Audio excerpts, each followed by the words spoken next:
हाँ तो भैया बिना देरी कैले हमहू पहुँच गनी अपने गांव वाला पोखरा पे, जहाँ बहुत आनंद आवेला हो नहिले में। बहुत दिन से जा नहात रहनी जब घरे रही तो। देखल वन भैया अइले के बाद यहाँ प्रतियोगिता चालू हो गई बा नहिले के। आपन भाई शिवम हाई चिड़ैया के देखल लोगन, चिड़ैया कोने तरह बार और छिलवा के तैयार बा, कूद गइल बा नहाए खातिर।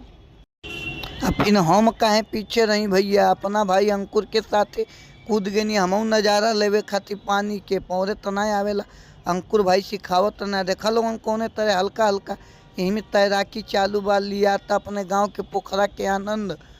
तो यही तरह कहल जाला ना, बचपन के कुछ याद कइल जाला। देखा लोगन अइले के बाद अपने पोखरा में जाके नहाइल केहू नहीं भूली। आई चिड़ई फोटो खिंचवावे खातिर बहुत परेशान बाने। देखा लोगन कोने तरह लहर मारता ई पानी, हमरे गांव के पोखरा के पानी देखा लोगन कौन तरह लहर मारता। हमनी के एंजॉय जारी बा।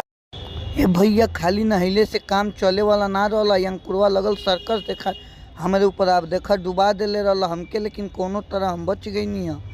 एक चिटियापा के वजह से देखा लोगन भैया कोने तरह बाल बाल आज बचल बानी। ये बहुत बदतमीजी करत रहला पानी में। एक तैराकी के साथे साथे एक जाए पड़ी कूदो अभियान में। देखा लोगन कोने तरह फिर कहता ऊपर चढ़ के कूदे खाती। एक तनी समझैया लोगन गाँव वाला भाई लोगन वीडियो हुआ देख के ते नहीं कोई जाला केहू के साथे। 1 मिनट और रह गई रहती तो कहानी खत्म करे वाला। देखा लोगन कूदता कोने तरह कूदी गई बा भाई।